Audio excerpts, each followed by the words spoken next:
Hey, love. Welcome to No Matcha, No Mama, the podcast where we pour a little matcha and a whole lot of truth. Each week, I sit down with someone I admire, founders, healers, creatives, and friends, and we sip a matcha I've made just for them based on what they love. I like to do everything with intention, from the ingredients in your cup to the conversations that we have. And the show is more than just about talking. It's about exploring how we can truly thrive through all the mess and magic of being human. Here we start with matcha because how we start matters. Hi. Hey. How are you? Good. Okay, well, today I am with Masha Kay.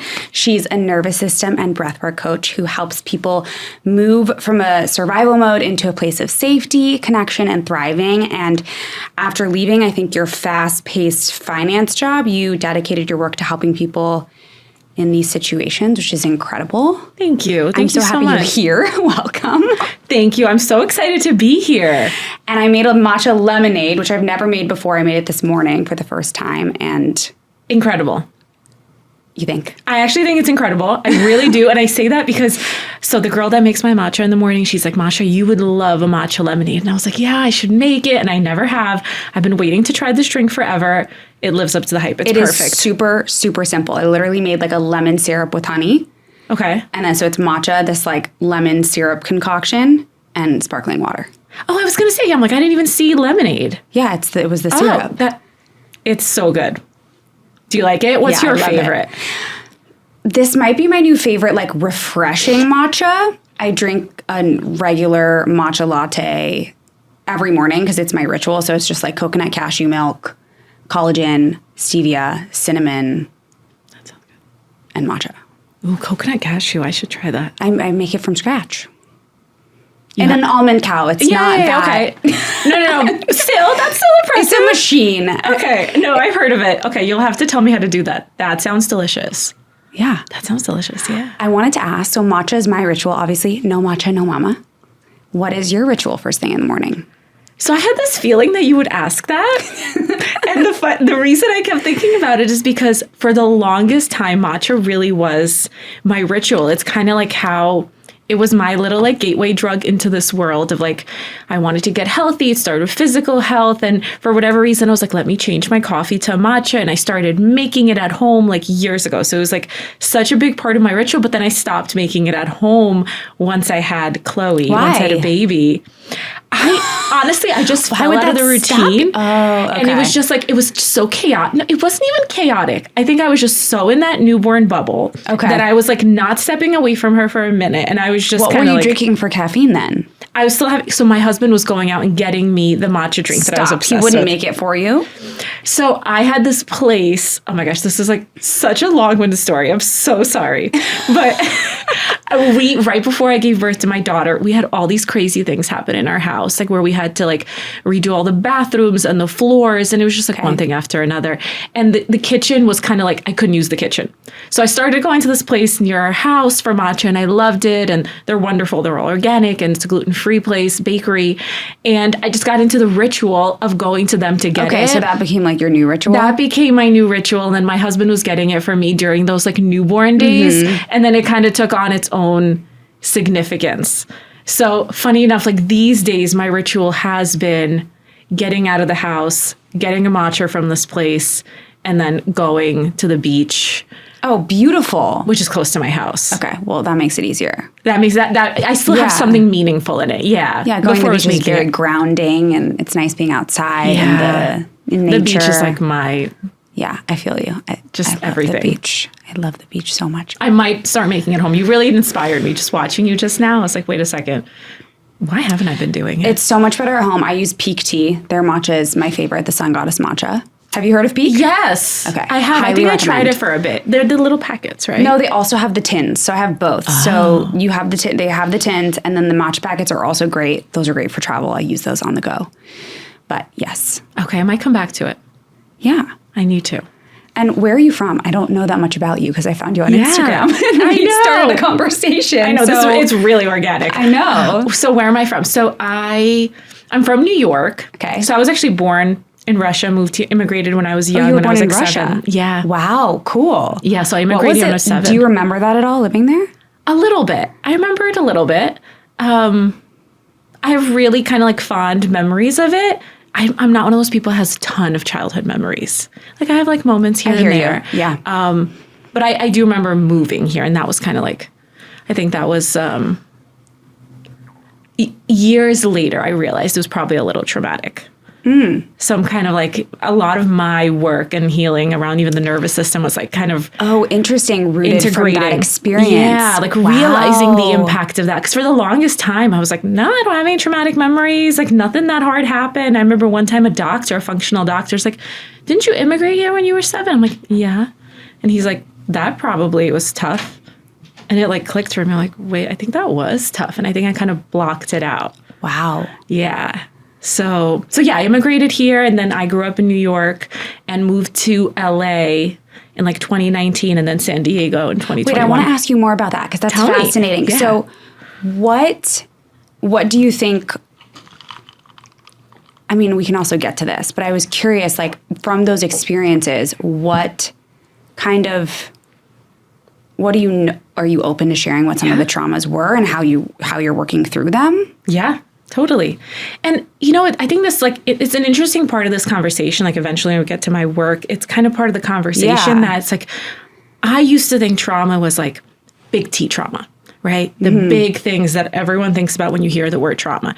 I don't think I understood that there's a lot of little T traumas and we all go through them. And for me, immigrating was just a lot of little T traumas, right? So I think the big thing that I'm always working through that I know really stems from that time is a lot of my perfectionism and overachieving. I think it really comes from that time of going to school, not speaking the language. And then, within 3 months, I was speaking fluently. I was doing really well in school. And I think it kind of clicked for me of like, this is how I excel. And this is how I feel like I'm enough. Because I think there was a lot of feelings of being less than, feeling That's behind. what a lot of people struggle with, that I'm not enough. Yeah. It's a really hard one, I think, for a lot of people. It's a really tough one. And I feel like it shows up differently, but for so many of us, it goes back. Oh, yeah, to childhood. To childhood and to that. And so for me, it's the I'm not enough and coping with that through overachieving and perfectionism, which has been like such a huge part of my life for so long. So like striving to be seen, like I'm here, I want you to see me, like validate me because you don't feel like you're deserving almost? To me, I think it was something around the lines of like worthiness. I think there was this like, what only years later I put into words of like, there was some degree of shame. Okay. And I think the way I found to move forward to feel worthy and good enough is like, oh, I'm really good at school. I excel here. I could be better than everyone else in this. And I think on a surface level, I thought, well, I'm just like, I'm doing better than everyone else. And that makes me feel good. But I think there was some degree of, I'm going to excel here so that it makes me like almost puts me on the same level as you, because deep down, I don't actually feel like I am. So I feel like I almost need to overachieve in order to be enough.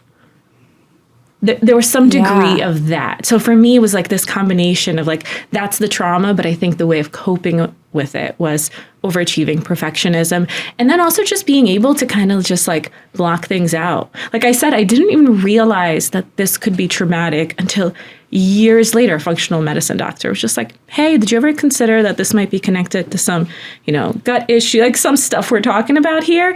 And that's like when the light bulb went on for me of, oh, there's this bigger picture. Yeah, I think there's this bigger picture for most people. And there are a lot of people that don't realize that. Like, a lot of people are scared to do that work. I mean, it's scary, right? Terrifying. Because you're going to uncover these emotions that you feel, and you kind of sometimes don't know what to do with them. So it's just easier to be like, nope, I'm good. I'm going to push this down. And so it's a very uncomfortable feeling. Incredibly. But yeah, it's a big struggle. It's a big struggle, and it really is like at the core of why the career change happened and like why I do what I do, because that was me. There was these issues. I coped with it in these ways that in our culture are really glorified, right? Overachieving, being a perfectionist, like doing well at work, like great, that's just being successful, when in reality it wasn't. Yeah. And once that started to go off from me, like that light bulb went on, it was so painful.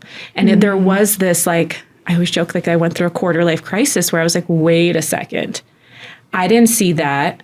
and all the things connected to it. I was kind of blocking them out. There's this whole like bigger picture that was coming into view. And it was really terrifying to realize like, I don't really know who I am outside of this persona I built, which is really a lot of coping mechanisms. Was that also connected because you were in the finance world, right? So, and it sounds like this kind of built your character. So Yes. This is the backstory that led you here. And what was it about your life that felt super chaotic, like in the finance track? Yeah. And was there a specific moment where you got to this realization? Like, can you take us back to that? Oh, yeah. Yeah, I could. So interestingly enough, I know like the finance world is usually very chaotic. Interestingly enough, I was in this little pocket of the finance world, which is actuarial science. So it's really steady. It's very safe, very high paying, hard to get into because it's a lot of math exams. But once you're in it, it's really steady. It's like a really great place in finance in the sense that it's not as chaotic. It's much more stable. Were you in New York? Mm-hmm. Okay. I was in New York. So like I went into first day of college, someone told me about actuarial science and I'm like, that's it. That's what I'm doing. It's hard. And again, that like shows you who I was at the time. It was because it was hard. You're like, I'm going to do it because it's hard. I'm not exaggerating. People think I'm like trying to be funny. First day of college, I get into my advanced math class. The kid next to me is also in this class and he's like, you're good at math? I'm like, yeah. He's like, you should do actuarial science. It's super hard, but they pay really well. You're like, very few. Done. Never thought about it again. Never asked myself again, what do I want to do with my life? Oh my goodness. Like truly, it's so funny now, but crazy. So I get into this field and it really is like a great field if you love math. And for someone, it's probably the dream job. But I remember getting in there and it's like really stable. You know, I'm doing great on the exams because I really do. I love math. That part, like I actually really genuinely enjoyed.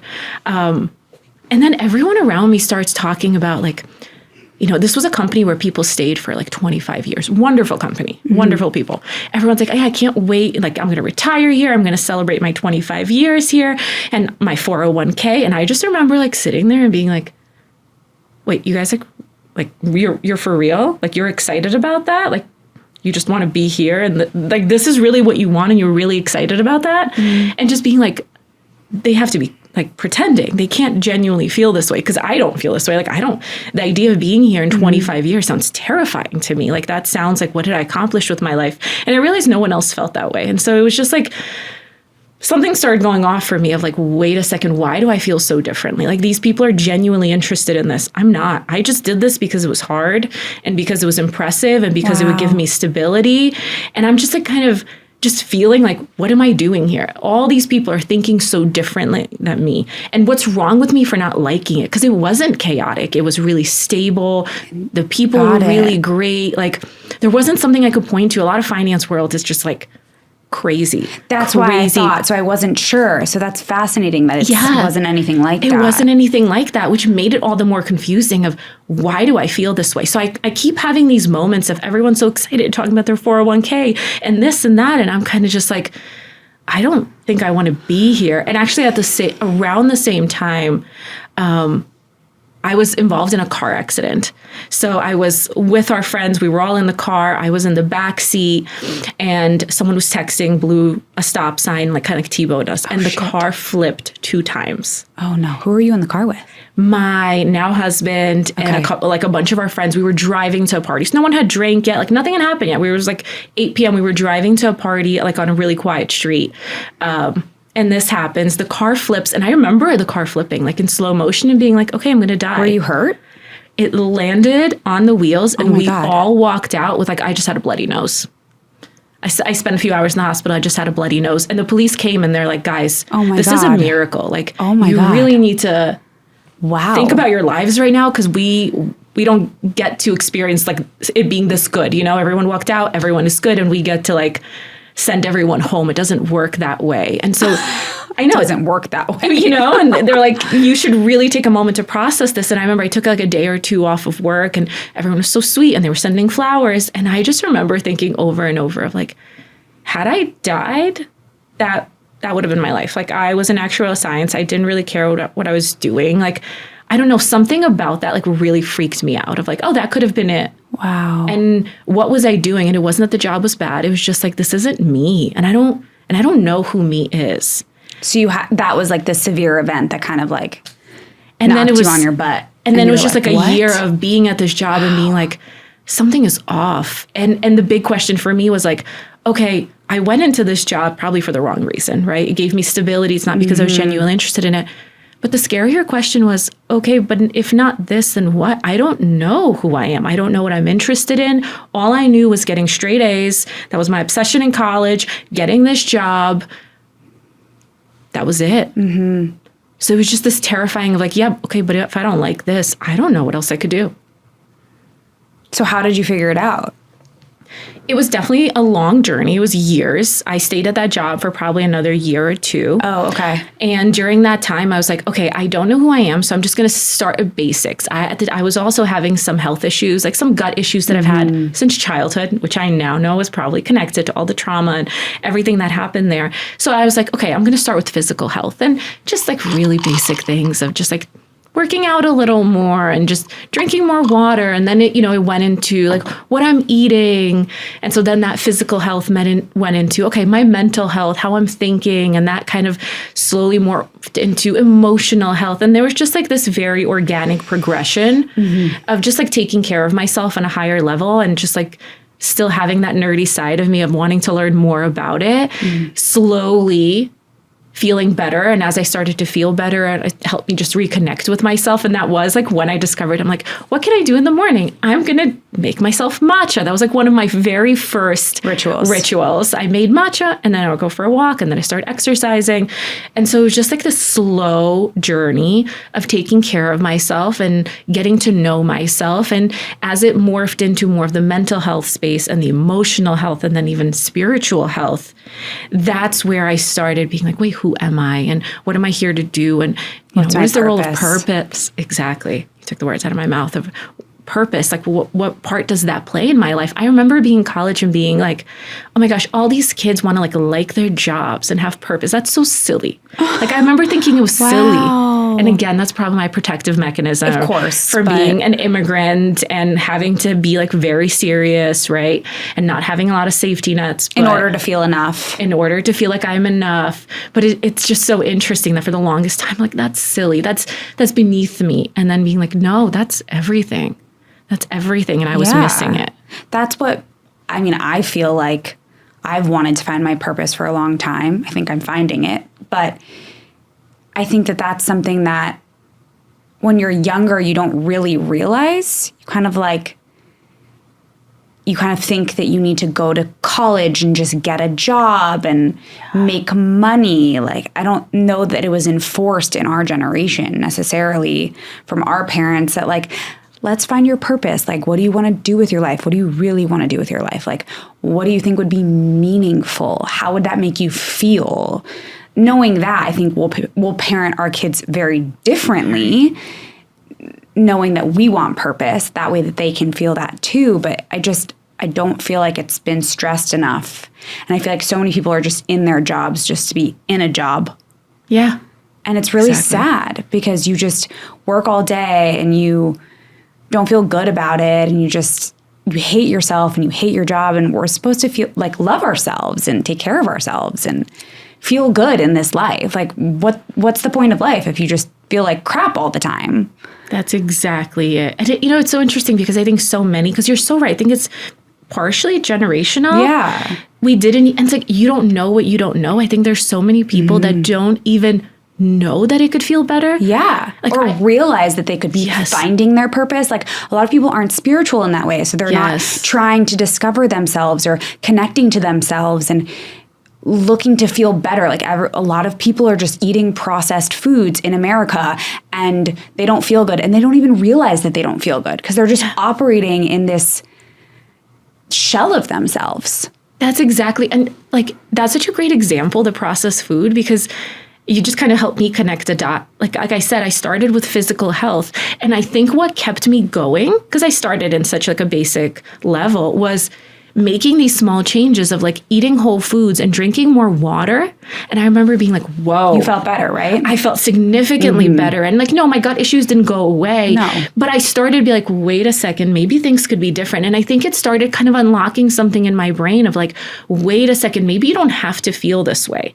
Maybe there's this other world, this other version of my reality where I actually get to feel good. And I really think a lot of people aren't even aware of that reality, and they kind of do think it's silly because they feel like it's so out of reach for them. I also think that what you just pointed out was you started with food. Like that was almost one of the first things you started with. And I'm thinking back to my personal experience, and it also started with food because I had gut issues as well. And eventually, like my health journey progressed, and I think you just become more spiritual because you become more connected to yourself. Yes. And then it kind of just like spirals into this like beautiful thing. Yes. But I think it can start with food. And I think if people tried to focus on a healthier diet of eating whole foods, they would feel a lot better. And then they would have that little maybe aha moment and awakening and realize they could feel better in the different aspects of their lives as well. 100%. The problem is we are bombarded with processed foods and fast food and just things that are not good for us, it's making everyone sick. And so they can't even see like outside of that because they're trapped in this sick food bubble. 100%. And it's true, like when you're eating poorly, when you're not hydrating yourself, you're not getting outside, like doing those most basic things, your brain is foggy, your nervous system is dysregulated. Like it all really does start there. And I think like you're so right, like you could start really small. I'm actually like a really big believer in you could start really small almost anywhere. And it's like if you could tap into how good those shifts are feeling and to like there's a sense of possibility in those little shifts and you could really keep that going. I do think a lot of us kind of reach this point where we're feeling better and better and better. And then we hit what feels like, oh, whoa, this is getting too hard. This is getting too scary. This is too real. And sometimes they either get stuck there or almost kind of go the other direction of like, whoa, this is too much. Like you said, you start kind of touching on some scary stuff. If you allow this, there's almost like this, I really do believe there's such a wisdom within our bodies. There is this innate desire for healing at a deep level. If you just allow that to happen, it will kind of keep snowballing. I do think sometimes we get to a point where like, oh my gosh, whoa, this is taking me in kind of a scary direction and I don't want to go there. And I think that's often where we shut down a little bit and might need a little support. But I'm so with you. Like it has to start on a body level. It has to start there. Trying to skip that, you're just going to keep coming back to the same point. You know, it's always going to hold you back. But it's so true what you were saying, by the way, about purpose. I keep thinking about that of like, you're right. We weren't really told that it could be better. We had to figure it out on our own. Yeah. And that's also really hard. I was just going to say that's really hard because I don't know about in your journey, but for me, it felt like everyone around me was like really fine with where they're at.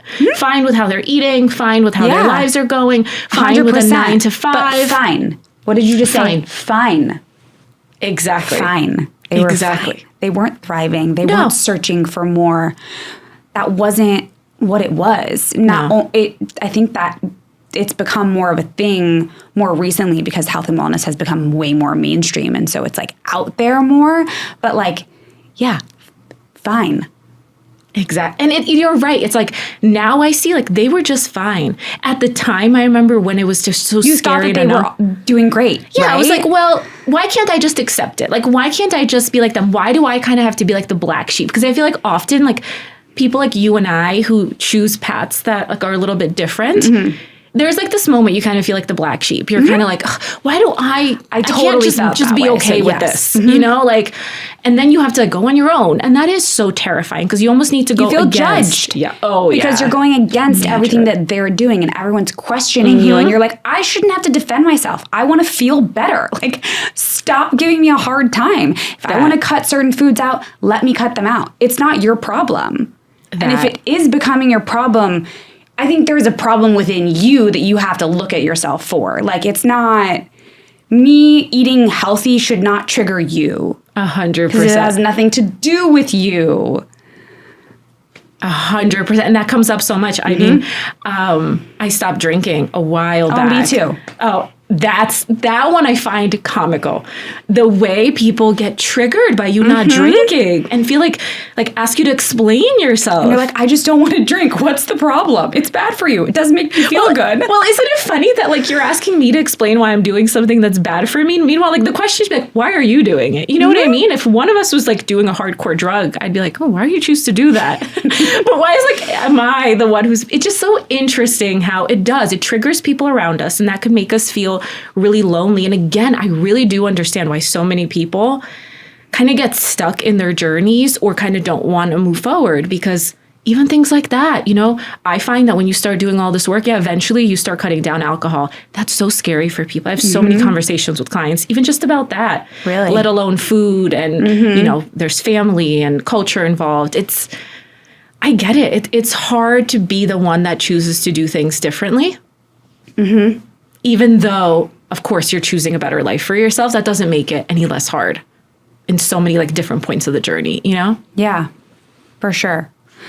I want to tap into motherhood for a little bit. I know I became so much more aware of like the patterns and the things that triggered me, because the kids are like holding up a mirror to your triggers, right? So what came up for you in the transition into motherhood?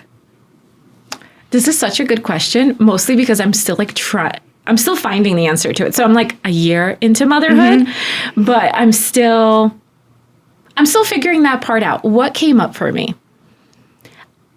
Interestingly enough, I kind of think I was, you know, years into my journey. I kind of held off on having kids because I think at some points I was kind of like in the thick of doing a lot of work on myself, and it just felt like too scary and overwhelming. I almost felt like they were going to bring up too much for me, and I wasn't sure I could handle. Like there was really a part of me that was like, could I handle this? I know kids are going to bring up a lot. When I had her, on one hand, I think it was really I was pleasantly surprised that it almost felt like so much of the work I had been doing was being mirrored back to me. Like I really felt like my nervous system could handle those tough moments. Not that I didn't have a ton of tough moments, but I almost felt like I had the tools or the resilience, and almost like she was helping me become more resilient. So that part I love, and I think about it all the time. What I think it brought out much more in me is probably, I want to try to like put it into words. Just like, this is who I am, and that's that. I think before, probably because of, you know, not feeling good enough at times, and you didn't have to defend yourself anymore. I don't have that urge within me at all. If there were so many points in my journey where I struggled with my identity, or what are people going to think, or are they going to judge me for being on social media, or doing this career change, or being really into wellness, or these opinions or those opinions, that really fell away like so quickly. You like became at ease with who you were. Yeah, you like became a mom, and you're like, this is me. Hi. I don't know if it's that I just don't have the capacity to care about those things anymore, or more so like seeing her, you know, I do a lot of parts work and inner child work, and it's like all that work, but just like right in front of you. Like there's a little you right in front of you, and there's just this like, this intense awareness of that everything I'm doing is conditioning her. And she's watching, and she's seeing it, and she's taking it in. And I feel like that just gave me a level of clarity I don't think I've ever had. Priorities too, I would say. That's another piece of like, everything that's not a priority fell away instantly, and I loved it. And again, whereas before it felt a little bit more of like a battle. It didn't feel like a battle. Like, yeah, there's times where I'm struggling, or I feel overwhelmed here or there, but my priorities feel like crystal clear. Everything that doesn't matter, it's just kind of like, it's just not there. I'm good. I feel the exact same way. That happened a little bit with my son, but once I had my daughter, like the second time around, that's kind of when I had like way more of an enlightened moment of, this is who I am. This is who I want to become. This is my, like, I figured out what my purpose was in the health and wellness space. Like it was beautiful. And I also randomly, this is just funny, when I didn't used to like country music, and when I was pregnant with her, I all of a sudden liked country music. And the reason why I'm saying that is because I think that when we're pregnant and when we have our babies, we change so much. Yes. And even that was like a shift. That I was so just funny. Like suddenly listening to it in the car, and I'm like, what? Do you think like you maybe always would have liked it, but never like gave yourself the chance or like really kind of like explored that part of yourself? For sure. And so I think that it maybe just allowed myself to be like, oh, I do really like this. Yeah. I like accepted that. I accepted that part of myself. Yeah. And so I think the more beautiful thing is we accept that part of ourselves. Yes. For them. Yes. To show them that they can be who they are, right? They can be their authentic self. And that's what I wish that had been mirrored to me when I was younger, because I didn't feel like that I could. I was always like kind of put down a little bit, not intentionally, but because of their triggers. But I think that for us doing that work, we want to show our kids, like, be yourself. Be who you are. I'm not going to dim your light. Yeah, you just nailed it. That's exactly. I was like struggling to put it into words, but you just nailed it. Can I ask you a question? Sure. Why do you think it was your second? Like, what do you think it was that made your second, that moment? Was it? Yeah, I'm curious. I don't know. Maybe it was because it was a girl. I was curious. I wasn't sure if your first was my first was a boy. Yeah. And then my second was a girl. And maybe because it was a girl, and maybe because what I want to demonstrate to her is a little bit different. Like being a woman. Yes. Like mirroring that to her. Whereas with the boy, I don't need to show him how to be a woman because he's a man, right? He'll be a man. But like, I think there's there's also just a different energy about having a girl than having a boy. I was kind of feeling that too. I was going to say, like, I really think I don't have a son, so I can't quite be, I can't be sure that what I'm saying is true, but it really felt like it was something about her being a girl. Mm-hmm. So when I heard you saying that, I'm like, wait, maybe it really is something about like almost like my inner child being personified right in front of me, and all the wounds that I've been spending years uncovering and working on, and I've made really great strides on. It's almost like here she is, I get to do it differently. I've already done so much work to reparent those younger parts of myself, but now I get the privilege of parenting her. Yeah. And in parenting her, I'm parenting me. And I look at her and I'm like, you are me. Like, you look like me as a baby. Like, you are me. So like, I get to parent you the way that I wish I was held as a child. Oh, one thing I started saying to both of my kids, we do affirmations every night before bed. I love that. And my son like repeats them in front of my daughter now because he knows them all, but I say them first. And one of the new ones that I incorporated in, which is back to what you said, is I am enough. Yeah. Every night, both of them, so that they hear that voice when they're older, I am enough. Yeah. And that's going to be in their mind. So they'll never feel that trauma of like not feeling like they're worthy or not enough, because I love that's what that. They'll hear. To me, I mean, maybe everything. you can try that too. I love it so much. I love that. You know, I always speak to her as she's falling asleep, but I haven't done affirmations with her. You're going to be obsessed with it. I'm going to start. Okay, I'm going to start because now she's repeating a little bit. Once she's saying a few words here and there, you're going to be like, oh my God, this is so cute. Oh my gosh, I'm 100% going to start doing that. And because you're so right, I think all the time, like every night when I'm putting her to sleep, I always think about like, what do I wish for her? Like, yes, healthy and safe and loved. But I think that like for me, it really comes down to like, I just need to make sure she knows she is enough. Exactly. All you have to do is tell her. Yeah. All you have to do is tell her, because our parents' voices are in our heads, whether you think that they are or not. And that is what is helping us create these stories that we have about our lives. And so if you can give that to her, even if it's just, I am enough. 100%. No, you're 100% right. And like, it just, and your so much of husband my should work tell her too. I know. I love the affirmation idea, because then he could do it too. I love that idea. You were sorry, I interrupted you. You were saying so much of my work is. It's just so much of my work just really comes down to like it's exactly what you're saying. Mm-hmm. And it's just so interesting to now have a child. Mm-hmm. And it's not like I'm not working on her, but just raising her in a way that this feels innate, right? It's a little different than the work that I do. It's almost like now living that. So much of us are healing. This is helping her live it. Yeah. And I think that's different. And I think that just talking about having kids, we can feel so triggered and hectic around the house. Sometimes I just have to check in with myself and try to calm down. What are some things that you're mindful of when it comes to your own triggers or dysregulation around your daughter? Yeah. So for me, it goes back to, I do a lot of work with the nervous system. So just being really attuned to my nervous system is kind of like my go-to tool all the time. Just always knowing where it's at and always being kind of aware of what is what is sending cues of threat to my system? So that awareness, I think, really, Asking really that helps. question is great. All the time. And like really kind of picking up on like, okay, there's maybe a little extra stimulation. There's extra noise. There's, you know, this thing, I just got this email. Sometimes it's something so small, right? You get an email, you see it on your phone. You don't even look at your phone. Yeah, I was going to ask you this. But you're already feeling it, right? So for me, it's always being really aware of my nervous system and just the awareness and mindfulness of like, what are these little elements that are bringing dysregulation? Because I think once you're just aware of, oh, my nervous system is dysregulated, it's easier to separate what is happening in my body from the situation. So that it doesn't translate to me getting frustrated with her. It's my body's getting overwhelmed. My system's carrying too much. What do I need? How do I give myself a moment? Do you ever tell her I don't even that? verbalize that. I do.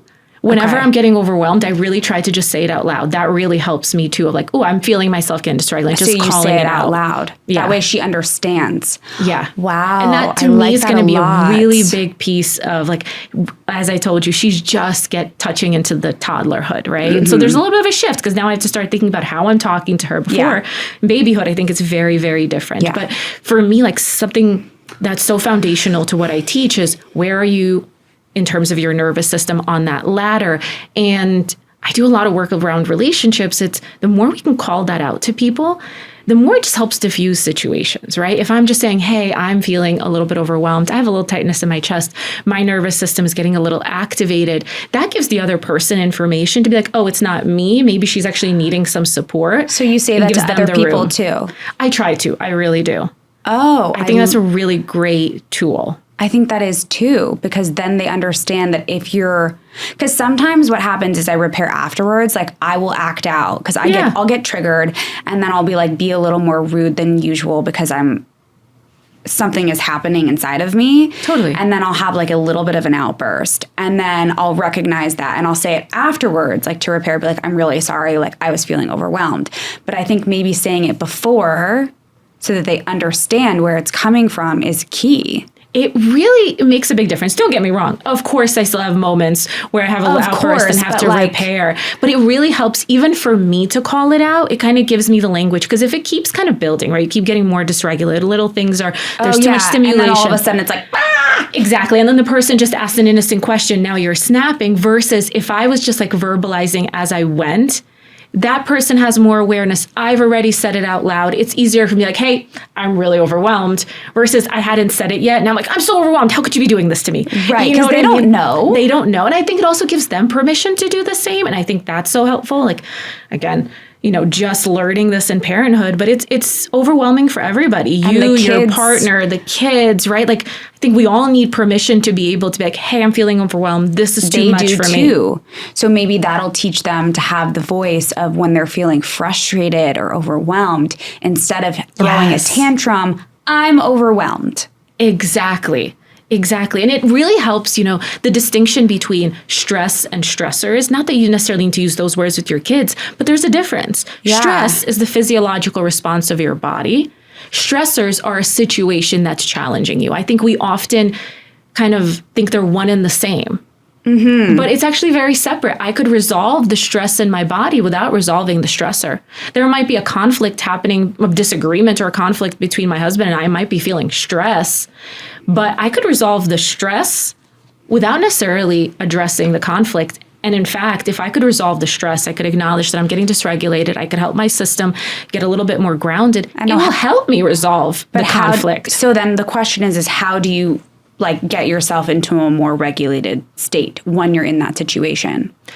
So first of all, I always like to say, I by no means pretend to be perfect or ever kind of want to set that standard of you should never get overwhelmed. Of course, you're going to get overwhelmed. Of course, you're going to have an outburst and you're going to have to repair. That is a healthy part of any relationship. And that's just the reality of life, right? However, I think being aware of your nervous system and the different states of your nervous system and how your body communicates those states, I think is a really great starting point because you can catch it earlier and earlier and earlier versus where you're completely overstimulated and you don't even have the capacity to verbalize it anymore. So that awareness and catching it early, I think is a really big deal. I think what also is a game changer is understanding the different states of your nervous system and that you might need different things depending on the state that you're in. Okay. So I think part of... Can you break that down a little bit? Yeah, if you don't mind me kind of like educating a little bit. No, I was going to get to that, system. but we're on it right now. So let's go. So I love kind of teaching people. It's really simple, but there's this polyvagal theory kind of teaches us that our nervous system is kind of like a ladder. So I want you to imagine a ladder that has these 3 distinct rungs. At the very top of the ladder is you and ventral. Ventral is when you feel connected. This is when you're regulated. This is when your executive functioning is on. Like your best self is you when you're regulated. That's your most authentic self. You're connected to yourself and your body. You could connect with other people. That's our social engagement system. And there's just a sense of possibility. It's not that you're perfectly calm. It's not that the world is perfect. It's simply there's a sense of, I can get through this and I can do this with connection myself and others. Mm-hmm. Now, when there's a threat in our environment, you could think of like in the wild when, a gazelle hears something in the bushes, we drop down into that second rung, which is sympathetic. This is often called fight or flight, but sympathetic is a little broader because it's more than just fight or flight. And so this is when our nervous system is picking up on a threat and it's saying, hey, we might need to mobilize to address the threat. Because our systems are pretty primitive. They think if there's a threat, you're going to have to run or fight, right? So they're mobilizing. So every system in our body is getting energy to respond differently. That prefrontal cortex is going dark because you don't need to think about the long term. You're going into survival. There's, more blood going to the muscles, everything. Your saliva changes, your muscle tone changes, everything changes, your immune system, all of it to help you address the threat. Mm-hmm. And there's just a lot of activation in the body because the body's expecting, hey, I'm going to need energy to run or fight. So that's the second rung of that ladder. And we see the world very differently. It really distorts our perception of the world. Now, there's also a third. So that one, a lot of people know, even though I would really recommend people start getting familiar with how that feels in their body and those little kind of clues and cues that you get. But then there's a third rung at the very bottom, and we call this dorsal. And that is if that tiger jumped out, got that gazelle, and the gazelle's preparing to die, basically, it shuts down. So it's going to conserve energy. It's going to almost leave the body in order to not feel pain. And this happens to us as well. So when we get really overwhelmed, when we're like, I can't fight this, I can't flee, we go into this shutdown, this most primitive way of keeping ourselves safe, almost like a turtle going in its shell. Yeah. But it's really playing dead. So we kind of leave our bodies almost in order to feel less pain, because if you're going to get eaten, you don't want to feel the pain of that. We feel very disconnected. And again, that's on purpose to almost like remove us from the situation. If you've ever been in a really traumatic situation, you might be like, I'm watching myself. That's the extreme of that. That's protective, actually. Interesting. And in this state, you're also conserving energy because there's a chance that if you play dead, the tiger will drop you and you could run. So you can go back into that sympathetic, use all your energy, and then go back to the top of the ladder and be back in ventral. So these are the 3 states. So if you know where you are, am I in sympathetic? Do I have too much energy in my body? Versus am I going into dorsal and shutting down? It's going to really help you support yourself much more effectively. Okay, because there are different methods to get yourself out of each one. Exactly. You need different things because in sympathetic, you have too much energy in the body and you want to release it in a healthy way. Mm-hmm. And in dorsal, you are actually shut down. You don't have enough. You don't have enough. You need a really gentle return to energy because if you try to do too much in dorsal, you're going to get more overwhelmed. So if you've ever felt really shut down and you're like, I really should go for a run or go for that workout, and you try to you feel worse because that was way too big. You don't have the energy to get up.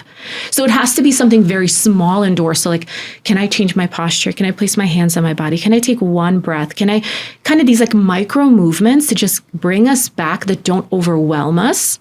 And what will actually happen is you'll find yourself move into sympathetic, have a little energy, be like, oh my God, I need to get things done, or I want to have this conversation, this like motivation, and then it'll help you move up to ventral. And then how do you get out of sympathetic into ventral? So from sympathetic, there's many different ways. It's like a general idea. You just want to think about what would help me release some of this energy in a healthy way, right? So if you've working out, something like that. And I always recommend something short. So sometimes we can use working out almost as like an escape. Oh, yes. Right? Oh, so that makes sense. So something short in the sense of like some resistance exercises. You do those for a few minutes and you check in with the body. Okay, how am I feeling? Is this helping me move up or is this actually making me feel more shut down? We always want to be checking in with our bodies because our nervous systems are very unique.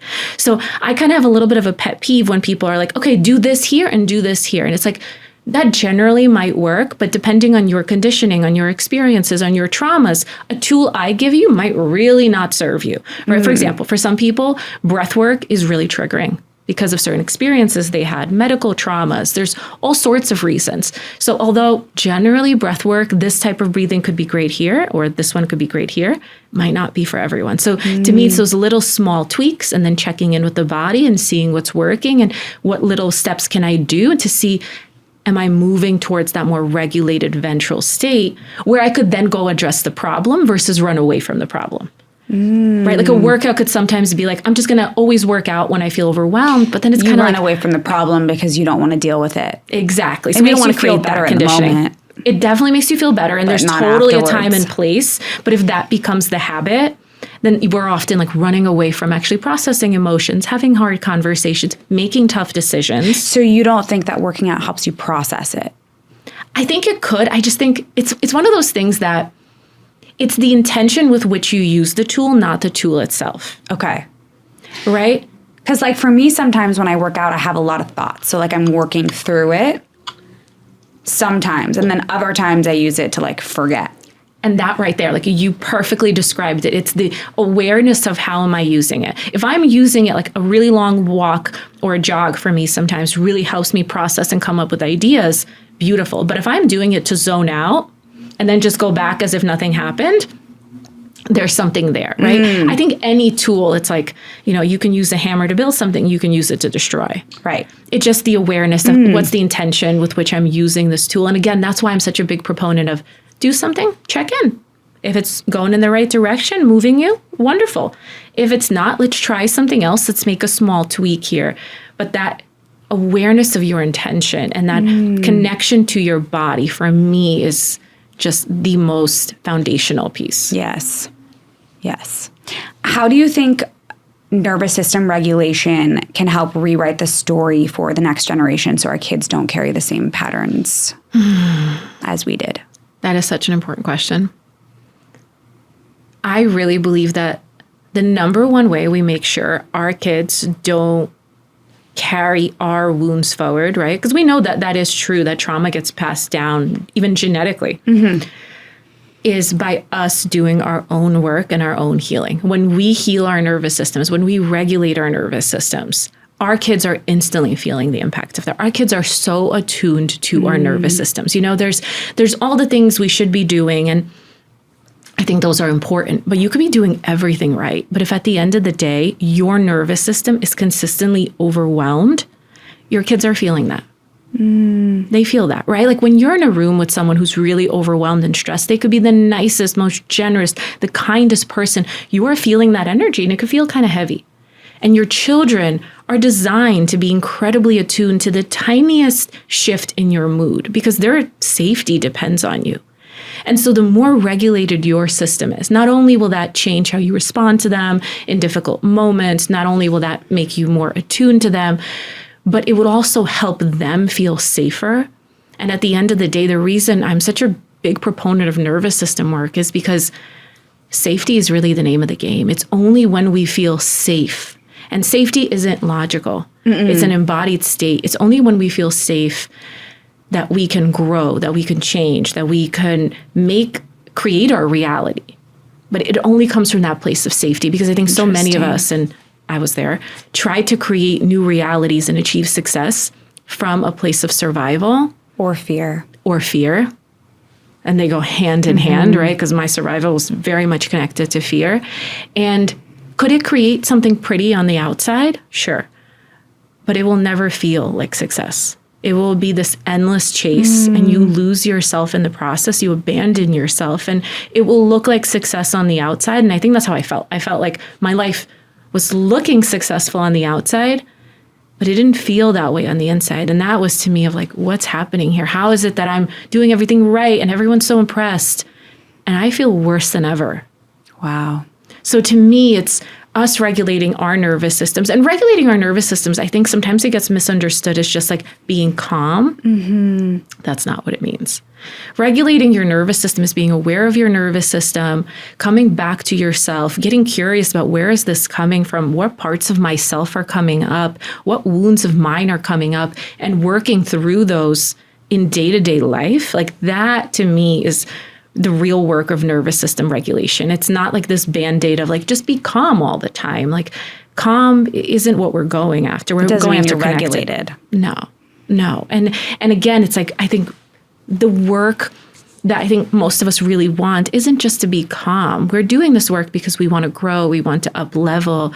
We want to find a way, like get what we want out of life. And that doesn't just happen by being calm. That happens by getting really good at navigating the ups and downs that come with life and challenges. Because there will always be ups and downs. There will always be ups and downs. They're there not as a flaw, they're there by design. Like that is how you grow, right? Like at the gym, you stress yourself out, you lift heavier, then you rest, you get stronger. The same thing is true with our nervous system. Wow. It's that stressing of the nervous system in an intentional, gradual way that makes you more resilient, have a stronger nervous system. And again, that's what we want to teach to our children, not to be calm, but to be resilient. Wow. I think that's such an amazing point. I'd never thought of it that way. Which part? Just like you have to stress your nervous system in order to get it to a better place. Yeah. Yes. To me, that like the analogy about the gym, like I'd never thought of it that way is what I mean. Thank you. It kind of like came online for me. I was like, oh, I'm so glad. That's like my favorite analogy. So thank you I'm so glad it like clicked because to me, that's really how I like to explain nervous system work. It's really about building resilience and getting good at like getting stronger to handle more so you have more capacity. Because I think, again, this is where a lot of us get stuck. We say we want more, but then we're trying to always just be calm. Well, you're not going to get more because more requires more stress, more challenges, more stretching. And if you just want to be calm all the time, it's going to feel like it's at odds. Right? Like, do I want to be calm or do I want to stretch and create this new life for myself? And so to me, it's like, no, they're not at odds. It's to create that life, we need to kind of get good at moving through those ups and downs and coming back to a place of regulation and yes, moments of calm. Like finding yourself in, like bringing yourself back into that. Yeah, I think that's where like the true power is. And getting dysregulated, getting a little overwhelmed and finding your way back. That's where the resilience is built. And again, like speaking of our children, to me, it's like, I would rather my daughter understand that she can get dysregulated. She could have these emotions, but she has the power within herself to come back. She has those tools and skills that she doesn't have to be scared of difficult moments. She doesn't have to be scared of challenges, that she has that resilience to handle them. I feel like that would just allow her to live her life with a little bit more courage. 100%. Which I know I needed. Yeah, 100%. So did I. I think everyone could have used a little bit more courage if they weren't taught these things, which we weren't. We weren't. And again, that's nobody's fault. I think they weren't talked about as much. I don't think this information wasn't as readily available, but now we know. Yeah. God, this is so good. What's something simple, like if someone has been disconnected from their body for a long time, what's something simple that they can do to like tune back in? Something simple. I have something, but I'm like, I don't know if it's simple or just what's something that they can do to tune back in. Yeah. And how long will it take for them to feel more connected? Okay, so this answer, the reason I'm like, I don't know if this is simple. This answer might sound really counterintuitive, but I think it's so powerful if you really give it a chance. And that is, if you're feeling disconnected from yourself, my guess is there's things about yourself you don't like. There's things about yourself you want to change. There's things about yourself that might scare you, right? And you're probably doing this work in order to change those. The number one thing you can do for yourself is take fixing and changing off the table. Stop trying to fix and change. Now, I'm not saying forever. I'm not saying get rid of your goal to maybe create a new reality or a new behavior. But in the short term, stop trying to fix it. Okay. Because trying to fix it feels like a threat to our nervous system. Wow. And that puts us in survival. And when we're in survival, our nervous system doesn't allow change to happen because change is danger in the wild. Change is incredibly dangerous in the wild. Even the slightest change in your environment, right? And so the second we feel threatened, change becomes impossible. Even that part of our brain, the prefrontal cortex, starts to go offline. And so what we need to do is take change off the table, take fixing yourself off the table, and practice getting really curious about yourself, especially in the moments where you're exhibiting behaviors you don't love. Kind of like a scientist observing yourself, like observing yourself with a curiosity that hopefully moves towards a compassion. That is actually a way of also connecting with yourself. I think most people think connecting with yourself needs to be this like beautiful Zen experience. And sure, I love that. You can, take a moment where you're feeling good and place your hands on your body, or ask yourself, like, where do I feel good sensations? Like, I love that. And I highly encourage that. But I just also want to make sure you get curious about all parts of yourself. And that's not always it. Yeah. And so for me, that's a really big one. If you could take change off the table, if you could stop trying to fix yourself and actually get curious about yourself in good moments and in difficult moments. And in those moments, like the curiosity could be as simple as, okay, what am I noticing is happening in my body right now? What are my behaviors right now? What's my posture like right now? Just those subtle shifts. And again, with the curiosity, the same one a scientist might have if they're observing you. That awareness is going to go such a long way. It's going to help you pick up on the little cues of your nervous system. It's going to help you remove a lot of the shame and not enoughness that holds us back from changing in the first place, that made us the way we are to begin with, right? Because all the things we don't like about ourselves, they're self-protective mechanisms. They're there for a good reason. So we really need to take that shame off the table and get curious. And in those moments, just kind of notice what's happening in your body. And again, those are probably moments where you're leaving your body. And so if in that moment you can be like, oh, okay, yeah, I don't love how I acted with my kids just now. Or I don't love how I reacted to my partner. Okay, what's happening? What's happening in my body? Is there any sensations? What's my posture like? Can I feel my feet on the ground? Like those little cues could really help you reconnect with yourself. Not in this like really surface level way where it's like just feeling good, but really reconnecting with your wholeness. And again, when we talk about something like not feeling good enough, it's because we kind of came to learn that there's parts of us that are good and parts of us that are bad and ugly, and we need to change them. How could we create more enoughness and more wholeness if we're perpetuating that as we're trying to heal? I don't really have anything to say to that, but yeah. I know it's a hard one. It's a hard one, and it feels really counterintuitive. But it also does make sense, because what you're saying is you're not connecting to yourself doesn't mean like just meditating and like feeling that that serene version of yourself that people think that they need to like achieve, right? Yes. Exactly. And it's like that achieving, right? And like those of us that have this tendency to not feel good enough, or the perfection, the overachieving, we're always like trying to get to this perfect version of ourselves and thinking that that'll make us feel good enough. When in reality, the more we feel like or like achieve the perfect version, the more it reaffirms that we weren't good enough to begin with. The further it gets us from our goal. Damn, yeah. And I think wellness sometimes plays into that. Like I've fallen into that trap in wellness where I'm like, I'm just going to do it so perfectly. I'm just going to be the best at it. And like at first it makes me feel better. And then I'm finding myself being like, wait a second, it's perpetuating the same perfectionism that carries so much shame if I really go deeper. Damn, yeah. Well, before we wrap, I wanted to leave you with a couple reflections. If you could go back, what's one thing you would tell your younger self?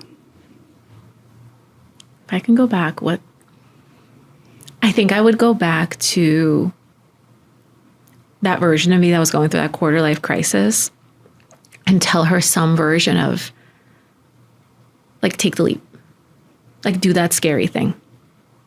Like it doesn't matter if it's right or wrong. It's not about right or wrong. You just need to take a new action to create a new reality for yourself. You just need to trust yourself. Something along those lines. Yeah, that's beautiful.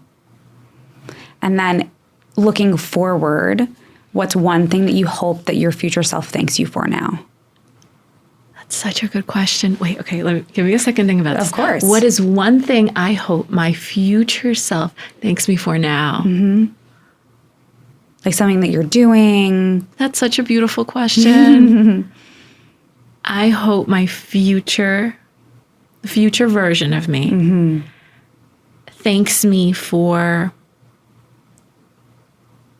the intentionality with which I think I've approached this first year of motherhood.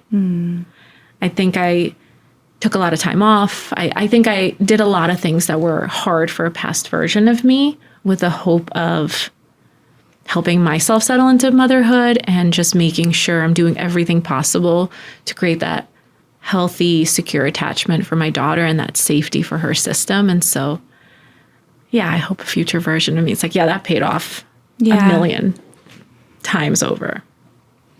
Yeah. I love that. Well, thank you for sipping your matcha and sharing your heart with me today. I want to leave you with a prayer. May we carry what we need, release what we don't, and stay open to the magic that is unfolding.